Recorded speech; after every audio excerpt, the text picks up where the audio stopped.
So a good toss to lose for Lahore Qalandars आपको लगता है? मेरे ख्याल से तो आई थिंक मैच से पहले बात कर लेते हैं आप इसमें क्या क्या प्लान है, बिकॉज दोनों ही इस नतीजे से तो है वो खुश हैं, तो फिर ठीक है जी, आप जब खुश हैं तो फिर हम भी खुश हो जाते हैं। अच्छा भाई, अब जरा टीमें हमारे सामने आ गई हैं। दोनों टीमों में अगर कलेक्टिवली देखा जाए तो सिर्फ एक तब्दीली की गई है। लियाम डॉसन जो है वो बाहर हो गए टूर्नामेंट से, he won't be taking part in PSL, injury की वजह से ही इज गॉन। और राशिद खान जो है, जैसे कि हम बात कर रहे थे, वो उनकी जगह आ गए हैं। टीम में कलंदर्स की जो है Fakhar Zaman, Mirza Tahir Baig, Shai Hope, Kamran Ghulam, Hussain Talat, Sikandar Raza, Rashid Khan, David Wiese, Shaheen Shah Afridi, Haris Rauf, Zaman Khan. तो इंजी भाई आपसे बात करते हैं। ज़ाहिर है जो हम बात कर रहे थे ब्रेक पर जाने से पहले, राशिद के आने के बाद से टीम ज़ाहिर है ये ग्लैडिएटर्स का तो आपने बताया नहीं कि आज भी हफीज मेंटोर की तरह ही रहेंगे, क्योंकि ग्लैडिएटर में कोई तब्दीली नहीं है टीम में। There is absolutely no change in their side by the way. अब वो हफीज का वाकई वो मेंटोर वाला रोल ही लग रहा है। इंजी भाई पहले अगर हम ज़ल्मी की टीम के हवाले से बात करें, ज़ाहिर राशिद के आने से ये टीम मजबूत हो गई,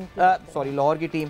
लेकिन सवेरा अभी जब मैं ये देख रहा था, सिकंदर रज़ा, इंजी भाई दुनिया भर की लीग्स भी खेलते आ रहे हैं और इस साल तो पिछला साल उनका बहुत ज़बरदस्त रहा है। मेरे ख्याल से ये एक ऐसा प्लेयर है जो बस किसी भी लम्हे जो है ना ये परफॉर्म करने वाला है इस टूर्नामेंट में। तो ज़ल्मी अच्छी तगड़ी टीम दिख रही है राशिद के आने के बाद। अब तो Lahore I am sorry, Lahore Qalandars, I don't know why Inzi भाई से बात करते हुए ज़ल्मी कह जा रहा हूं। आपके मुंह से जो बार-बार ज़ल्मी निकल रहा है कि तगड़ी टीम है, स्ट्रांग टीम है, तो ये बिल्कुल सही कह रहे हैं आप, इसमें कोई डाउट नहीं है। ये आपकी मोहब्बत है, इतना बड़ा फैन हूं मैं आपका इंजी भाई। ठीक है ना, लेकिन कलंदर की टीम ये है कि डेफिनेटली ये राशिद के आने से उनको एज तो मिला है कि जिनको स्ट्रांग हुआ है।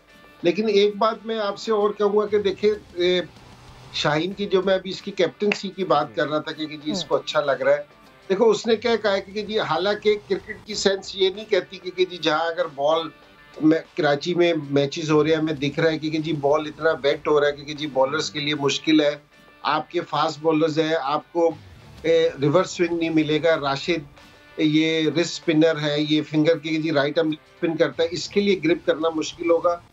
उसने टॉस जीतने के बाद क्या कहा कि जी हम खुद भी पहले बैटिंग करना चाह रहे थे कि हमारी बॉलिंग मजबूत है, हम आपने यानी कि दूसरी टीम को है ना, आप ये दिखा रहे हो कि मैं टॉस जीत के कुछ ये भी कह सकते हैं हाँ ड्यू फैक्टर बाद में हमें फर्क डाल सकता था हमारी बॉलिंग में, लेकिन ये कि जी आप दूसरी टीम को कुछ भी मौका नहीं दे रहे क्योंकि जी ठीक है जो तुमने किया हम भी इसी तरह ही करना चाहते हैं। तो ये एक अच्छी चीज है कि जी मैं आपसे कह रहा था कि जो इसकी कैप्टनसी की ना बात है वो मैं कर रहा था, मैंने पहले भी ये कहा था कि ये सारे टाइम सिचुएशन मुश्किल भी होना तो ये बड़ा अच्छा नजर आता है।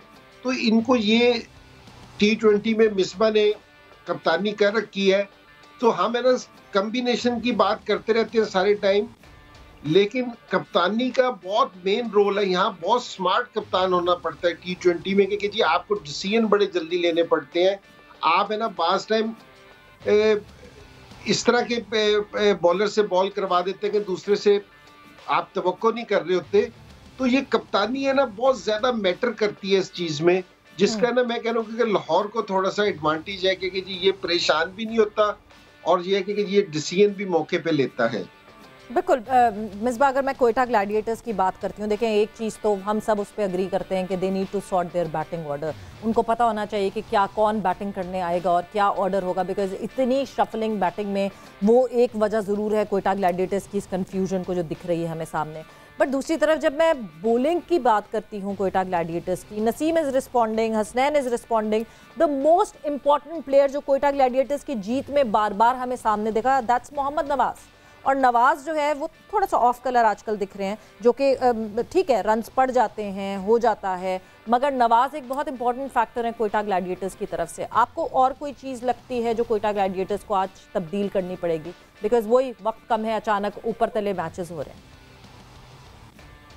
देखिए बात यह है कि सबसे पहले तो बैटिंग ऑर्डर बड़ा इम्पोर्टेंट है। आप जब किसी भी प्लेयर को टीम में लाते हैं, उस पर अगर आपने उसको टीम में रखा है तो उसको यूटिलाइज़ करें। हफीज़ को अगर रखा है तो उसको 3 या 4 जहाँ पे भी आपने कंसिस्टेंटली खिलाना है उसको खिलाएं, क्योंकि मैं एज ए बैटर अगर मुझे पता ही नहीं है कि मैंने पता नहीं किस टाइम जाना है, मैं कुछ प्लान नहीं कर सकता, मैं कुछ बॉलरों के बारे में सोच नहीं सकता कि मैंने किस टाइम अंदर जाना है और मैं क्या करूँगा जाके, ना तो टीम मैनेजमेंट को पता है ना मुझे पता है, तो मेरे लिए बड़ा मुश्किल है सडनली मुझे कोई ऐसे कहे कि जाओ जी। अब वो ना उस पोजीशन का मुझे पता है, ना मैंने सोचा हुआ है, अचानक जाके परफॉर्म करना, प्रोफेशनल है हम, ठीक है, लेकिन वो बड़ा मुश्किल हो जाता है कि आपको बिल्कुल कोई आपने प्लान ही नहीं किया। और दूसरी चीज़ जो है, मुझे लगता है कि क्वेटा को अभी भी क्वेटा थोड़ा सा वो ऑडियन स्मिथ के रन्ज़ों की वजह से क्वेटा अभी भी सोच रहा है कि ठीक है वो उसके साथ ही हमने जाना है, लेकिन उसकी वजह से तीसरा सीमर जो उनको पिछला मैच कॉस्ट कर गया है कि तीसरा अगर वो एज ए सीमर आपके 5 बॉलरों में नहीं आता तो वो आपको आज भी प्रॉब्लम हो सकती है। तो मैं ये समझता हूँ कि आपके जो ऑलराउंडर्स हैं, या तो वो टॉप 6 में बैटिंग कर सकते हो, या फिर वो आपके 5 मेन बॉलर्स में एक बॉलर है कि 4 ओवर करने हैं इसने किसी भी सिचुएशन में। अगर आपका स्पिनर जैसे कल मार पड़ रही थी तो आपके पास वीक लिंक तीसरा पेसर था, आप वो नवाज या कैस की जगह यूज़ ही नहीं कर पा रहे थे ऑडियन स्मिथ को।